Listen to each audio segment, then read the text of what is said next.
Terjadi pertama fase farmastik, yakni obat berubah menjadi larutan sehingga dapat menembus membran biologi. Jika obat diberikan melalui rute, subkutan, intramuskuler, atau invena, maka tidak terjadi fase farmastik. Fase kedua yaitu farmakokinetik, yang meliputi 4 fase, yaitu absorbasi, distribusi, metabolisme atau biotransformasi, dan ekskresi. Dalam fase farmakodinamik atau fase ketiga terjadi respon biologis atau fisiologis. Farmastika adalah fase pertama dari kerja obat. Ada 2 fase farmastik, yaitu disintegrasi dan disolusi. Disintegrasi adalah pemecahan tablet atau pil menjadi partikel-partikel yang lebih kecil. Disolusi adalah melarutkan partikel yang lebih kecil, itu adalah cairan gastrointestinal untuk diabsorpsi. Partikel-partikel yang lebih kecil itu dalam cairan gastrointestinal untuk diabsorpsi. Relative limiting adalah waktu yang dibutuhkan oleh sebuah obat untuk berdisintegrasi dan sampai menjadi siap untuk diabsorpsi oleh tubuh. Lanjut pada farmakokinetik. Farmakokinetik adalah proses pergerakan obat untuk mencapai kerja obat.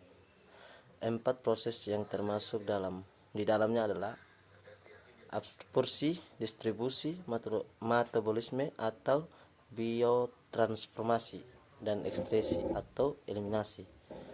1. Absorpsi adalah pergerakan partikel-partikel obat dari saluran gastrointestinal ke dalam cairan tubuh melalui absorpsi. Pasif, absorpsifikatif atau inositotis. Distribusi adalah proses di mana obat menjadi berada dalam cairan tubuh dan jaringan tubuh. Distribusi obat pengaruhi oleh aliran darah, afinitas atau kekuatan penghubungan terhadap jaringan, dan efek pengikat dan protein. Metabolisme atau biotransformasi hati merupakan tempat utama untuk metabolisme. Kebanyakan obat diinaktifkan oleh enzim-enzim hati dan kemudian diubah atau ditransformasikan oleh enzim-enzim hati menjadi metabolit inaktif atau zat yang larut dalam cairan untuk diskresikan. Pindah ke ekskresi atau eliminasi. Rute utama dan eliminasi obat adalah melalui ginjal. Rute-rute lain meliputi empedu, fase, paru-paru, silva, keringat, dan air susu ibu. Obat bebas yang tidak berikatan yang larut dalam air, dan obat-obat yang tidak diubah difiltrasi oleh ginjal. Obat-obat yang berkaitan dengan protein tidak dapat difiltrasi oleh ginjal. Sekali obat dilepaskan katanya dengan protein, maka obat menjadi bebas dan akhirnya akan diekskresikan melalui urin.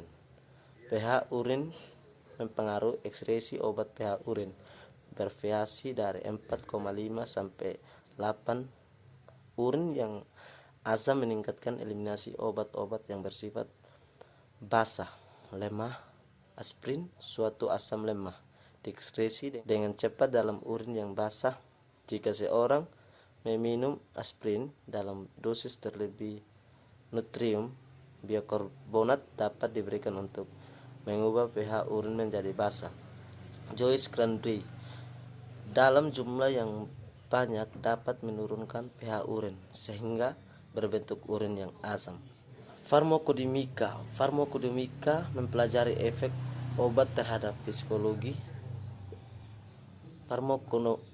Farmakodinamik mempelajari efek obat terhadap fisiologi dan biokimia seluler dan mekanisme kerja obat. Respons obat dapat menyebabkan efek fisiologis primer atau sekunder atau kedua-duanya.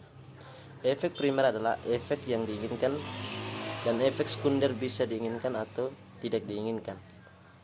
mula, puncak dan lama kerja obat, efek terapeutik, efek samping, reaksi yang merugikan dan efek toksis. Proses keperawatan. Pengkajian. Ingat bahwa obat-obat dalam bentuk cair sirup diabsorpsi oleh cepat daripada bentuk padat. Kaji tanda-tanda toksisitas obat jika memberikan 2 obat yang berikan tinggi dengan protein. Kaji efek samping obat yang non-spesifik dan non-selektif. Inferensi keperawatan. Anjurkan kalian tidak makan makanan berlemak sebelum minum obat tablet anti kuatet karena akan menurunkan kecepatan absorpsi. Periksa literatur obat untuk presentasi pengingatan dengan protein. Laporkan kepada perawat atau dokter jaga bila obat dengan waktu paruh yang panjang atau lebih dari 24 jam diberikan lebih dari 1 kali dalam sehari. Pantau batas terapeutik obat-obat yang bersifat lebih toksis atau yang mempunyai batas terapeutik seperti digosin. Topik 2, peran perawat dan hak pasien dalam pemberian obat. Dalam menjalankan peran perawat menggunakan pendekatan proses keperawatan dengan memperhatikan 7 hal benar dalam memberikan obat, yaitu benar pasien, obat, dosis, rute pemberian, waktu, dokumentasi, dan benar-benar dalam informasi. Pengkajian merupakan tahap awal yang dasar utama dan proses keperawatan. Tahap pengkajian terdiri atas pengumpulan data dan perumusan kebutuhan atau masalah pasien untuk menetapkan kebutuhan terhadap terapi obat dan respon potensi terhadap terapi obat. Perawat mengkaji banyak faktor adapun data. Hasil pengkajian dapat dikelompokkan ke dalam data subjektif dan data objektif. Diagnosa keperawatan. Diagnosa keperawatan dibuat berdasarkan hasil pengkajian. Perencanaan. Fase perencanaan ditandai dengan penetapan lingkup tujuan atau hasil yang diharapkan.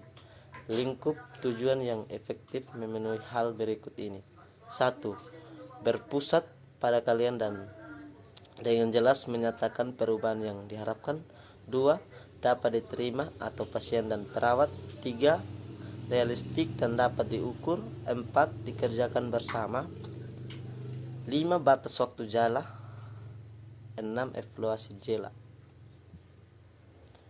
Implementasi meliputi tindakan keperawatan yang perlu untuk mencapai tujuan yang telah ditetapkan, penyuluhan dan pengajaran.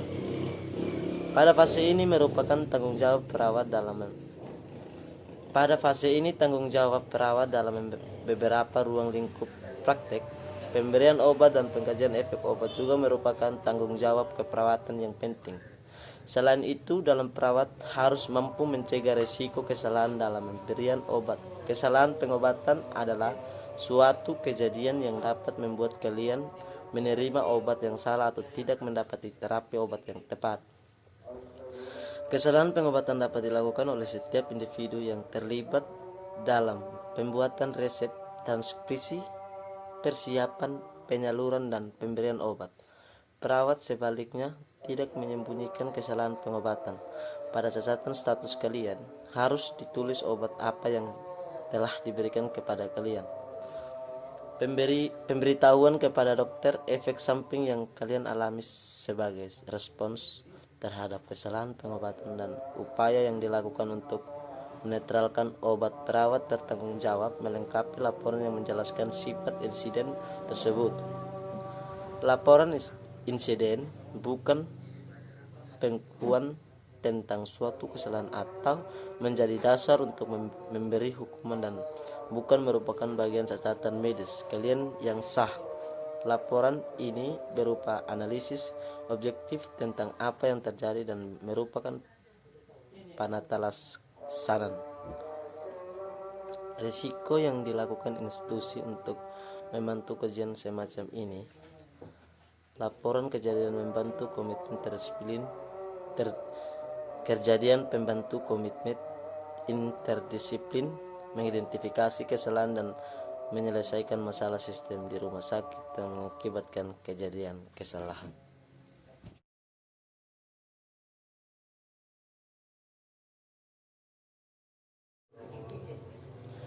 Peran kolaboratif perawat dalam pemberian obat. Pemberian obat menjadi salah satu tugas kolaboratif perawat yang paling penting karena perawat merupakan mata rantai terakhir dalam proses pemberian obat kepada pasien. Perawat bertanggung jawab bahwa obat sudah diberikan dan memastikan bahwa obat itu benar diminum oleh pasien. Perawat yang paling tahu tentang kebutuhan dan respon pasien terhadap pengobatan, misalnya pasien yang sukar menelan, muntah atau tidak dapat minum obat tertentu. Perawat hampir 24 jam waktu disediakan untuk memenuhi kebutuhan pasien. Prinsip-prinsip pemberian obat. Perawat harus terampil dan tepat saat pemberian obat, tidak sekedar memberikan pil untuk diminum atau oral atau injeksi obat melalui pembuluhan darah atau prenstal, namun juga mengobservasi respon kalian terhadap pemberian obat tersebut. Pengetahuan tentang manfaat dan efek samping obat sangat penting dimiliki oleh perawat. Perawat memiliki peran yang utama dalam meningkatkan dan mempertahankan kesehatan kalian dengan mendorong kalian untuk lebih proaktif. Jika membutuhkan pengobatan, perawat berusaha membantu kalian dalam membangun pengertian yang benar dan jelas tentang pengobatan, mengkonsultasikan setiap obat yang dipesan dan turut serta bertanggung dalam pengambilan keputusan tentang pengobatan bersama dengan tenaga kesehatan lain. Perawat dalam memberikan obat juga harus memperhatikan resep obat yang diberikan harus tepat. Hitungnya yang tepat pada dosis yang diberikan sesuai resep dan selalu menggunakan prinsip 12 benar, yaitu 1. Benar kalian yang benar dapat dipastikan dengan memeriksa identitas kalian dan meminta kalian menyebutkan namanya sendiri. Beberapa kalian akan menjawab dengan nama sembarang atau tidak berespon, maka gelang identifikasi harus diperiksa pada setiap kalian pada setiap kali pengobatan. Pada keadaan gelang identifikasi hilang, perawat harus memastikan identitas kalian dan meminta kalian menyebutkan namanya sendiri. Beberapa kalian akan menjawab dengan nama sembarangan atau tidak berespon, maka gelang identifikasi harus diperiksa pada setiap kalian pengobatan. Pada keadaan gelang obat diberikan dalam keadaan di mana kalian tidak memakai gelang identifikasi atau sekolah, kesehatan kerja atau klinik berobat jalan. Perawat juga bertanggung jawab untuk secara tepat mengidentifikasi setiap orang pada saat pemberian pengobatan. Benar obat. Kalian dapat menerima obat yang telah diresepkan oleh seorang dokter gigi atau pemberian asuhan kesehatan yang memiliki izin praktik dengan wewenang dari pemerintah melalui telepon. Untuk pengobatan harus ditandai oleh dokter yang perintah pengobatan mungkin diresepkan menelepon dokter yang perintah pengobatan mungkin diresepkan menelpon dalam waktu 24 jam. Komponen dari perintah pengobatan adalah 1. Tanggal dan saat perintah ditulis. 2. Nama obat. 3. Dosis obat. 4. Rute pemberian. 5. Frekuensi pemberian. Dan 6. Tanda tangan dokter atau pemberian asuhan kesehatan, meskipun merupakan tanggung jawab perawat untuk mengikuti perintah yang tepat. Tetapi jika salah satu komponen tidak ada atau perintah pengobatan tidak lengkap, maka obat tidak boleh diberikan. Harus segera menghubungi dokter tersebut untuk mengklarifikasinya. Atau Cat and Visit 1996. Perawat bertanggung jawab untuk mengikuti perintah yang tepat. Perawat harus menghindari kesalahan, yaitu dengan membaca label obat minimal 3 kali. Benar dosis obat. Dosis yang diberikan klien sesuai dengan kondisi klien. Dosis yang diberikan dalam batas yang direkomendasikan untuk obat yang bersangkutan. Perawat harus teliti dalam menghitung secara akurat jumlah dosis yang akan diberikan dengan pertimbangan hal-hal sebagai berikut: tersedianya obat dan dosis obat yang diresepkan atau diminta, pertimbangan berat badan klien atau mg atau kgbb hari. Jika ragu-ragu, dosis obat harus dihitung kembali dan diberikan oleh perawat lain. Melihat batas yang direkomendasikan bagi dosis obat tertentu. Benar waktu pemberian. Pemberian obat harus sesuai dengan waktu yang telah ditetapkan. Waktu-waktu yang benar adalah saat di mana obat yang diresepkan harus diberikan. Dosis obat harian diberikan pada waktu tertentu dalam sehari, seperti BID atau 2 kali sehari. TID atau 3 kali sehari. QID atau 4 kali sehari, atau Q6H atau setiap 6 jam, sehingga kadar obat dalam plasma dapat dipertahankan. Obat-obat dengan waktu paruh pendek diberikan beberapa kali sehari pada selang waktu yang tertentu. Pemberian obat harus sesuai dengan waktu paruh obat.